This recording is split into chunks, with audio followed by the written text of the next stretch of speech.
पूजा घर में रखा लौटा पैसे को राख बना देता है। भूल कर भी यह गलती ना करे वरना पूरा घर हो जाता है बर्बाद। आप सभी ने भी अधिकांश लोगों के पूजा मंदिर में एक लोटा जल भरा हुआ जरूर देखा होगा। तो आखिर इसका क्या कारण होता है? क्या पूजा घर मंदिर में लोटा जल रखना चाहिए या नहीं? इसी के साथ जो लोग अपने पूजा मंदिर में एक लोटा जल भरकर रखते हैं तो यह लोटा किस धातु का होना चाहिए? पीतल, तांबा या कुछ और? कई लोग इस बारे में अनजाने में गलतियां कर देते हैं और बाद में उन्हें पछताना पड़ता है। तो आज हम आपको बताने वाले हैं कि आपको इन गलतियों से कैसे बचना है, क्योंकि इससे आपको नुकसान भी हो सकता है। तो लौटे को आखिर रखने का सही तरीका क्या होता है? इसी के साथ पूजा घर मंदिर में जो दीपक जलाया जाता है ये किस धातु का होना चाहिए? तांबे का, लोहे का, पीतल का, कांसे का, स्टील का या मिट्टी का? आखिर कौन सा दीपक रखना चाहिए? क्योंकि सही दीपक का चुनाव ना करने पर भी आपके घर में परेशानियां आ सकती हैं। इसी के साथ दीपक में कौन सी बाती का प्रयोग करना चाहिए? क्या कच्चा कलावा ठीक है या फिर रुई या सूती धागा सही रहेगा? अब कई लोग इन बातों को छोटी समझकर नजरअंदाज कर देते हैं, जिससे कि उन्हें पितृ दोष, शनि दोष, काल सर्प दोष या गरीबी जैसी समस्याओं का सामना करना पड़ता है। इसी के साथ कई लोग प्रश्न पूछते हैं कि गुरुजी, मुख्य द्वार पर जल छिड़कने का सही समय और तरीका क्या है? क्या इसे स्नान के बाद छिड़कना चाहिए या बिना स्नान के भी किया जा सकता है? और क्या झाड़ू लगाने से पहले जल छिड़कना चाहिए या बाद में?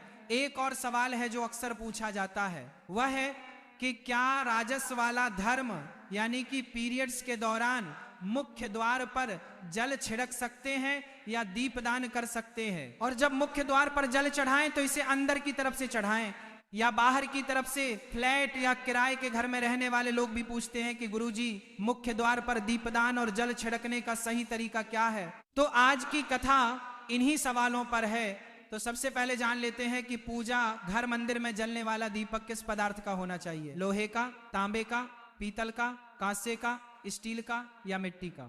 आखिर घर में कौन सा दीपक रखना शुभ माना जाता है? अगर गलती से भी घर में गलत धातु का दीपक रखा जाता है तो पूरा घर अस्त व्यस्त हो जाएगा, कंगाल हो जाएगा और बर्बाद हो जाएगा।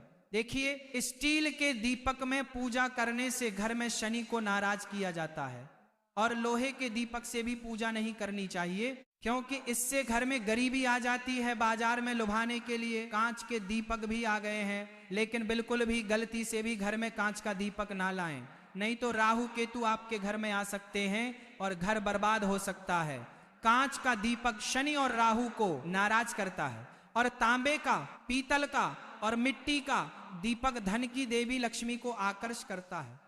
इसीलिए घर में कोई भी अन्य प्रकार का दीपक लाना सही नहीं माना जाता। पीतल और मिट्टी के दीपक को शुभ और मंगलकारी माना जाता है, क्योंकि यह शनि और राहु केतु को प्रसन्न रखता है, साथ ही मंगल ग्रह का भी असर कम करता है। इसी के साथ कच्चा कलावा और रुई से जलने वाला दीपक सर्वोत्तम होता है। जो लोग सूती धागे से दीपक की बाती तैयार करते हैं उनके घर में समस्याएं और गरीबी आ सकती है। रुई और कच्चा कलावा का दीपक ही शुभ माना जाता है। अब जानते हैं कि पूजा घर मंदिर में घंटी क्यों बजाई जाती है? भगवान शंकर के मंदिर में घंटी बजाने का उद्देश्य क्या है? ताली क्यों बजाई जाती है? तो शास्त्रों के अनुसार जब भी आप मंदिर में या घर के पूजा मंदिर में घंटी बजाते हैं तो शिव महापुराण, लिंग पुराण और विष्णु पुराण में कहा गया है कि घंटी का नाद करते ही जितने तीर्थ है साधक जो साधना कर रहे हैं, जप और तप हो रहे हैं, जितने दान किए जा रहे हैं, उन सभी का पुण्य फल उस समय आपके खाते में जमा हो जाता है। अब मंदिर में ताली बजाने का महत्व भी समझिए। जब लोग भजन कर रहे होते हैं, साधना में होते हैं, अभिषेक कर रहे होते हैं या पूजा में व्यस्त होते हैं, तो 3 बार ताली बजाने से उनका पूरा पुण्य हमारे खाते में आ जाता है, जिससे हमारा भाग्य उज्जवल हो जाता है। एक महत्वपूर्ण बात यह है कि घर में गरुड़ घंटी का नाद करना बेहद शुभ माना जाता है, मगर बच्चों को खेल के तौर पर घंटी नहीं दी जाती, क्योंकि घंटी का नाद करते समय सभी का पुण्य हमारे खाते में आ जाता है। इसीलिए घंटी का नाद केवल पूजा और भजन के समय ही करना चाहिए। इसे खेल खिलौने के रूप में ना लें। मंदिर में घंटी बजाने का तरीका भी महत्वपूर्ण है। यह हमेशा प्रेम और श्रद्धा से बजानी चाहिए, ना कि जोर जोर से। कई बार लोग मंदिर का पट बंद होने के बाद भी घंटी बजा देते हैं, जिससे पाप लगता है। तो अगर भगवान मंदिर में विश्राम कर रहे हैं तो उस समय घंटी बजाना घोर पाप माना जाता है।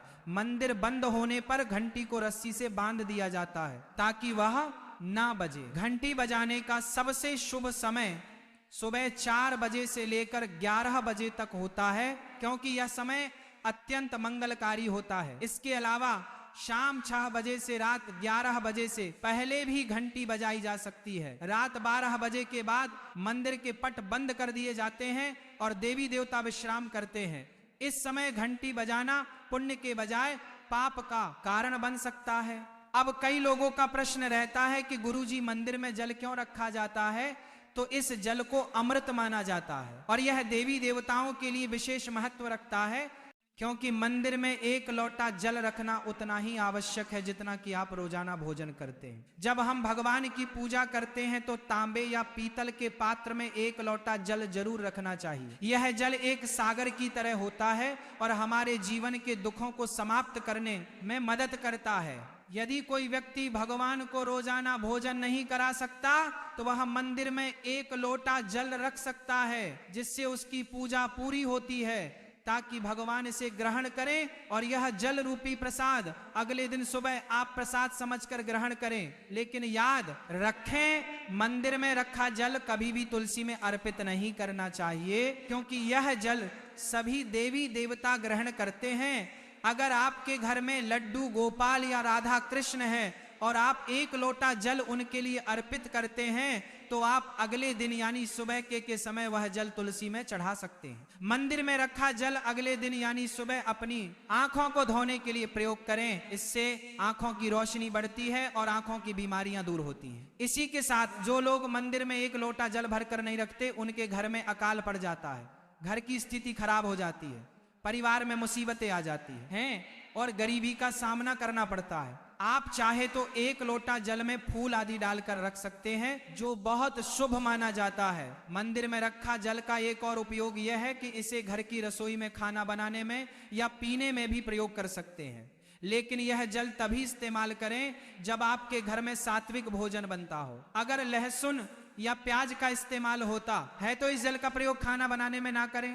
इस जल को परिवार के सभी सदस्य थोड़ी थोड़ी मात्रा में पी सकते हैं और बचा हुआ जल आप घर के पौधों में डाल सकते हैं। यह जल व्यर्थ नहीं होता, इसके बहुत सारे उपयोग होते हैं। अगर हम सही तरीके से इसका प्रयोग करें तो यह हमारे जीवन की परेशानियों को सुलझा सकता है। मंत्रों से अभिमंत्रित जल बहुत शक्तिशाली होता है और हमारे घर के मंदिर में रखा जल देवताओं का आशीर्वाद होता है, क्योंकि वह हमेशा देवता के पास होता है। इस जल में सभी सकारात्मक शक्तियां समाहित होती हैं और अगर हम इसका सही प्रयोग करें तो ये हमारे जीवन में सकारात्मक परिवर्तन ला सकता है। यानी कि आप जल को पीने में, खाना बनाने में, घर में छिड़काव करने में इस्तेमाल करते हैं तो इससे हमारी समस्याओं का समाधान होता है। और अगर कोई भी कार्य नियमित तौर पर किया जाता है तो हमें उसका लाभ जरूर मिलता है। कभी कभी करेंगे तो उतना लाभ दिखाई नहीं देगा, लेकिन अगर आप नियम बना ले कि हर रोज उसी जल से घर में छिड़काव करना है, घर के हर व्यक्ति को थोड़ा थोड़ा पीने के लिए देना है, बचा हुआ जल पौधों में डालना है, दुकान पर छिड़कना है, व्यापारिक स्थल पर छिड़काव करना है, बच्चों की किताब और तिजोरी में छिड़काव करना है, तो आपको निश्चित ही चमत्कार देखने को मिलेगा। इसी तरह से जो रसोई में रखा हुआ जल होता है उसका छिड़काव आप अपने घर के मुख्य द्वार पर करें तो इसका लाभ बहुत जल्दी दिखाई देगा। लेकिन इसे अपने रूटीन में शामिल करना होगा और प्रतिदिन नियम से यह कार्य करना होगा, तभी आपको लाभ मिलेगा। कई लोगों के सवाल होते हैं कि गुरुजी, मंदिर में रखा जल जब हम अगले दिन उठाते हैं तो उसमें कभी कभी कीड़े मकोड़े पड़ जाते हैं, तो क्या हम उसे ढक सकते हैं? हाँ, आप उसे पूजा के बाद किसी प्लेट या कटोरी से ढक सकते हैं। जब आप अगले दिन उस जल को उठाएंगे तो वह बिल्कुल शुद्ध और साफ सुथरा होगा। आप इस जल का प्रयोग किसी भी कार्य में कर सकते हैं। जब भी आप घर के मुख्य द्वार पर जल छिड़काव करें तो भगवान गणेश के मंत्र ओम गण गणपतये नमः जरूर बोले।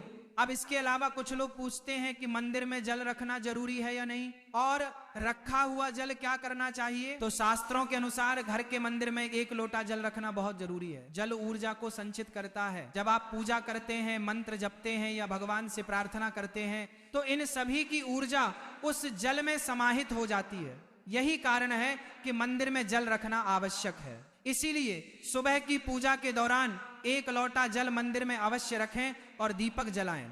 यह अग्नि और जल के संतुलन का प्रतीक है। पूजा के बाद इस जल का उपयोग शुभ कार्यों में करें, जैसे पौधों में डालना या घर में छिड़काव करना। यह सकारात्मक ऊर्जा को बढ़ाता है। सुबह की पूजा के समय हम मंदिर में जल रखते हैं। अगली सुबह जब आप पूजा करने जाते हैं तो सबसे पहले उस जल का उपयोग करें। आप पूरे घर में उस जल का छिड़काव कर सकते हैं। ये जल आपके घर को शुद्ध करता है, क्योंकि कि यह सकारात्मक ऊर्जा से भरा होता है। इससे कई बीमारियां भी दूर हो जाती हैं और घर में नकारात्मक ऊर्जा का प्रवेश नहीं होता है। अगर आप नियमित रूप से इस जल का छिड़काव करते हैं तो आपके घर की समस्याएं धीरे धीरे खत्म होने लगती हैं। कभी कभी लोग ये शिकायत करते हैं कि दवाइयां असर नहीं करती। ऐसे में अगर दवाइयां के साथ साथ रोगी को इस जल को पिला दिया जाए तो दवाइयां जल्दी असर करने लगती हैं। इसी तरह अगर परिवार में कलह और झगड़े रहते हैं तो परिवार के सभी सदस्य इस जल को थोड़ा थोड़ा पी सकते हैं। इससे धीरे धीरे सकारात्मक विचारों का प्रवाह थोड़ा शुरू होता है और घर में शांति और समन्वय आता है। अगर आपका कोई व्यापार है या दुकान है तो इस जल का थोड़ा सा छिड़काव वहां भी करें। ये आपके व्यापार को सफल बनाता है और किसी भी तरह की परेशानी से भी बचाता है, क्योंकि यह जल बेहद सकारात्मक ऊर्जा से भरा होता है। अब यह भी जान लेते हैं कि मुख्य द्वार पर जल छिड़कने का सही समय और विधि क्या है। तो अगर आप मुख्य द्वार पर जल चढ़ाते हैं तो आपको यह ध्यान रखना है कि जल को रात में सोने से पहले एक पात्र में भर कर रखना चाहिए। आप कोई भी पात्र ले सकते हैं, जैसे तांबे, पीतल, स्टील या चांदी का। यदि गंगा जल उपलब्ध हो तो उसे थोड़ी मात्रा में डालें और फिर शुद्ध जल से पात्र भर दें। अगर गंगा जल नहीं है तो केवल शुद्ध जल भी पर्याप्त है। अब इस जल से भरे पात्र को आप अपने घर की रसोई में रख दीजिए और सुबह उठकर इस जल का छिड़काव आप अपने घर के मुख्य द्वार पर करें। मुख्य द्वार पर सुबह सबसे पहले छिड़काव किया गया जल घर की सभी समस्याओं को दूर करता है। यदि आप नकारात्मक ऊर्जा, मानसिक परेशानी, आर्थिक तंगी या वास्तु दोष से परेशान हैं तो यह उपाय परेशान आपकी मदद करेगा। रसोई में रखा जल मुख्य द्वार पर छिड़कने से आपके घर की परेशानियां समाप्त हो सकती हैं। यह उपाय न केवल वास्तु दोष और पितृदोष को समाप्त करता है, बल्कि तंत्र मंत्र या बुरी नजर के प्रभाव को भी खत्म करने में सहायक है। इस उपाय को नियमित करने से घर में सुख समृद्धि बनी रहती है और बीमारियों से भी मुक्ति मिलती है। आपको यह जल सूर्योदय से पहले मुख्य द्वार पर छिड़कना चाहिए। अगर सूर्योदय के बाद आप मुख्य द्वार को अन्य जल से धोना चाहे तो यह कोई समस्या नहीं है भक्तों, लेकिन यह विशेष जल सूर्योदय से पहले ही छिड़क दिया जाना चाहिए। अब कई लोग पूछते हैं कि क्या यह जल छिड़कने से पहले स्नान करना जरूरी है या बिना स्नान किए भी इसे किया जा सकता है। तो देखिए, जो जल हम सुबह मुख्य द्वार पर छिड़कते हैं वह एक महत्वपूर्ण उपाय है। इसे स्नान करने के बाद करना आवश्यक नहीं है। इसीलिए सुबह जल्दी उठे, सबसे पहले रसोई में जाएं और पहले से रखे जल को लेकर मुख्य द्वार पर जाएं। मुख्य द्वार खोलें और इस जल का छिड़काव करें। जल छिड़कते समय अपने पितरों और मां लक्ष्मी का ध्यान जरूर करें। ऐसा कहा जाता है कि सुबह सुबह मां लक्ष्मी हर घर के द्वार पर आती है। जिन घरों के द्वार खुले होते हैं और जहां जल का छिड़काव किया गया होता है वहां मां लक्ष्मी प्रवेश करती हैं। जल छिड़कते समय अपने मन में मां लक्ष्मी से प्रार्थना करें, हे मां लक्ष्मी कि आप मेरे घर में प्रवेश करें, मैं आपका स्वागत करने के लिए तैयार हूं।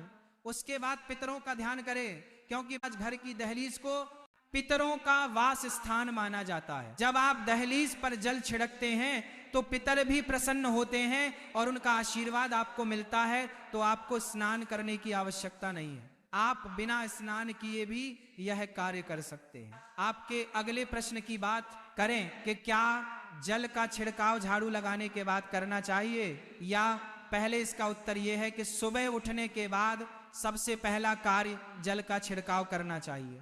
इसके बाद आप झाड़ू लगा सकते हैं। सुबह उठते ही सबसे पहले बिस्तर पर बैठकर अपने दोनों हथेलियों को देखें और मां लक्ष्मी का ध्यान करें। फिर दोनों हाथ जोड़कर देवी देवताओं को प्रणाम करें। इसके बाद हाथ से धरती माता को स्पर्श कर प्रणाम करें और धीरे से अपना दाहिना पांव जमीन पर रखें। फिर रसोई में जाकर जल लें और मुख्य द्वार पर जल छिड़क दें। जल छिड़कते समय मां लक्ष्मी और भगवान विष्णु का ध्यान अवश्य करें। अब उसके बाद आप अपने घर के अंदर आकर अपनी दिनचर्या जैसे झाड़ू लगाना, स्नान करना आदि कर सकते हैं। अब कुछ लोगों का यह सवाल होता है कि क्या जल छिड़कने के बाद मुख्य द्वार की सफाई की जा सकती है? तो हाँ, आप ऐसा कर सकते हैं। पहले रसोई में रखा जल मुख्य द्वार पर छिड़क दें। इसके बाद अतिरिक्त पानी लेकर मुख्य द्वार की अच्छे से सफाई झाड़ू या पानी से कर सकते हैं। अब महाराज, कुछ लोगों का सवाल रहता है कि अगर वे फ्लैट या किराए के कमरे में रहते हैं तो जल का छिड़काव और दीपदान कहाँ करें? तो इसका उत्तर यह है कि आप जहां रहते हैं वहां के गेट को ही अपना मुख्य द्वार माने। यानी कि जिस दरवाजे पर आपका नाम लिखा हो या नेम प्लेट लगी हो वहीं पर जल छिड़कना है और दीपदान करें। अगर आपके पास एक ही कमरा है तो कमरे के दरवाजे को मुख्य द्वार माने और वहीं पर यह उपाय करें। अब अगला सवाल यह है कि क्या पीरियड्स के दौरान मुख्य द्वार पर जल छिड़का जा सकता है और दीपदान किया जा सकता है? तो महाराज, जल छिड़कने के लिए पीरियड्स का कोई असर नहीं होता। आप जल छिड़क सकते हैं, लेकिन दीपदान कार्मिक पूजा में आता है जो कि बिना शुद्धता के नहीं किया जा सकता। यानी कि पीरियड समाप्त होने के बाद ही आप नित्य दीपक दान कर सकते हैं। अब हम बात करते हैं कि घर के बाहर और अंदर दीपक जलाने के क्या फायदे हैं। खासकर घर के बाहर दीपक जलाने से जो 5 बड़े फायदे होते हैं वो आपको चौंका सकते हैं। भगवान की पूजा में दीपक जलाने का महत्व तो आप सभी जानते ही हैं, क्योंकि हिंदू धर्म में देसी घी या सरसों के तेल का दीपक जलाना बेहद शुभ माना जाता है तथा तिल के तेल का दीपक भी जलाया जाता है। लेकिन भगवान के सामने दीपक जलाना केवल पूजा का एक तरीका नहीं है, बल्कि घर के अंदर और बाहर दीपक जलाने से कई लाभ मिलते हैं। दीपक जलाने से न केवल सकारात्मक ऊर्जा उत्पन्न होती है बल्कि 5 बड़े फायदे भी मिलते हैं। तो सबसे पहले तो पृथ्वी से अंधकार दूर होता है। घर में दीपक जलाने से न केवल घर का अंधकार दूर होता है बल्कि यह नकारात्मक ऊर्जा को भी घर से बाहर कर देता है। जहां दीपक जलता है वहां सकारात्मक ऊर्जा का वास होता है। स्वाभाविक है कि जहां सकारात्मक ऊर्जा होगी वहां भगवान का भी वास होगा। इसीलिए शाम होने से पहले दीपक जलाना शुभ माना जाता है। तेल से जलने वाले दीपक का असर उसके बूझने के बाद भी आधे घंटे तक बना रहता है, जबकि शुद्ध देसी घी का दीपक वातावरण को करीब 4 घंटे तक सकारात्मक रखता है। इसी के साथ दीपक जलाने का एक अन्य लाभ, जब घर में शुद्ध घी या सरसों के तेल का दीपक जलता है तो उसके धुएं से घर के माहौल में सात्विकता आती है, क्योंकि महाराज ये धुआं हानिकारक कणों को नष्ट करता है और वातावरण को शुद्ध बनाता है। साथ ही जिस घर में भगवान के सामने दीप जलाया जाता है वहां माता लक्ष्मी की कृपा बनी रहती है। ऐसे घर में सुख समृद्धि का वास होता है। दीपक को पूर्व दिशा में रखने से व्यक्ति दीर्घायु होता है और उत्तर दिशा में रखने से धन संपन्नता बढ़ती है। यह दीपक न केवल घर के अंधकार को दूर करता है बल्कि हमारे जीवन को भी प्रकाश की ओर ले जाता है। इसी के साथ महाराज, घर में दीपक जलाने से बीमारियां आसपास नहीं भटकती। परिवार के सभी सदस्यों को स्वास्थ्य लाभ मिलता है। खासकर अगर दीपक के साथ एक लौंग भी जला दी जाए तो इसका असर 2 गुना हो जाता है। यह त्वचा संबंधी बीमारियों को दूर करने में मदद करता है। इसी के साथ महाराज, जिस घर में सुबह शाम दीपक जलाया जाता है वहां कभी अंधकार नहीं होता है। ऐसा घर शुभ शक्तियों को आकर्षित करता है। जलता हुआ दीपक शुभ शक्तियों को चुंबक की तरह खींचता है, जो घर के लिए अत्यंत लाभकारी होता है। तो भक्तों, इसी के साथ यह कथा समाप्त होती है। बोलो राधे राधे।